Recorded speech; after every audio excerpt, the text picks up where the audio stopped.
Many difficult differential equations can be algebraically transformed into integral equations, and those integral equations can be compressed even further into a single compact statement, t of x equals x. We know from Banach's fixed point theorem that if we can establish a contraction mapping within a complete metric space, like the space of all continuous functions on an interval, we are guaranteed exactly one unique solution.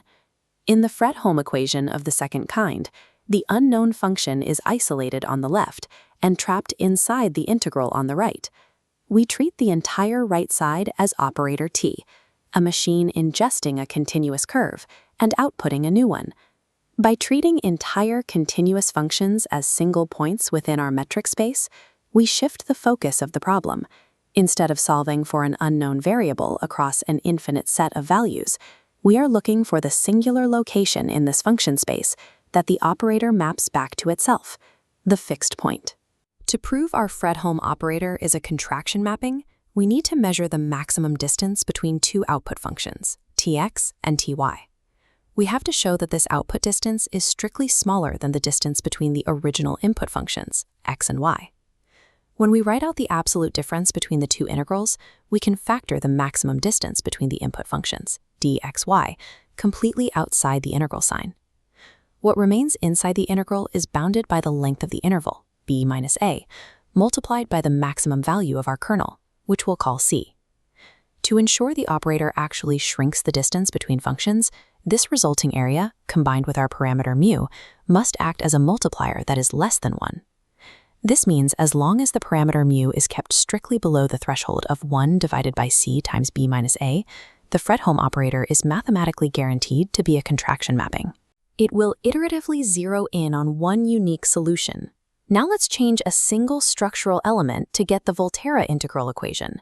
The upper limit of integration is no longer a fixed constant, b. It is the variable t. Geometrically, our integration domain shifts from a static square into a growing triangular region. Because this domain changes with t, applying the operator t just once might not shrink the distance enough to guarantee a contraction. We have to analyze what happens over repeated applications of the operator, t to the power of m. If we write out the induction proof for repeated applications of t, the variable limit of integration does something highly useful. Each successive integration multiplies the denominator by the next integer, introducing an m factorial into our bound. As m increases, the factorial in the denominator rapidly outpaces the exponential terms in the numerator. Factorial growth strictly dominates exponential growth, guaranteeing that for a large enough m, the multiplier will always drop below 1. We now know that the repeated iteration, t to the m, has a unique fixed point. But how do we prove the original operator t shares that exact same fixed point?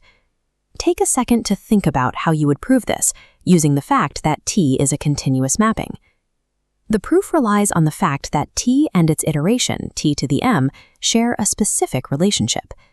Because t is continuous, we can show that applying t to the fixed point of t to the m results in a function that is also a fixed point of t to the m.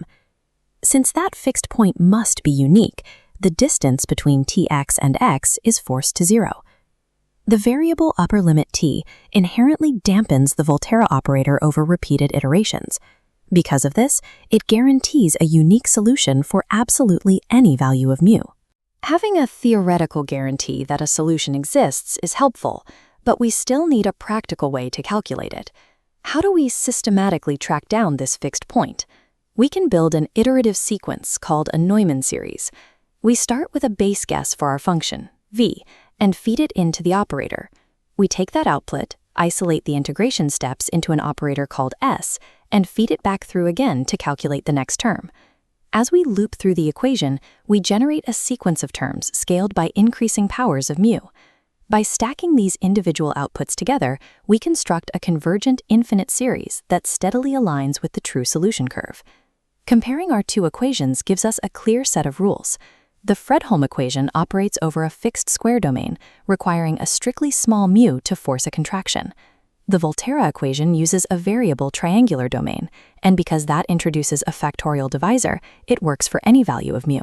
Topological concepts like complete metric spaces and contraction mappings do more than just prove a solution exists. They provide the logical foundation for iterative algorithms used to model heat distribution, wave propagation, and structural vibrations, turning abstract theory into precise numerical results.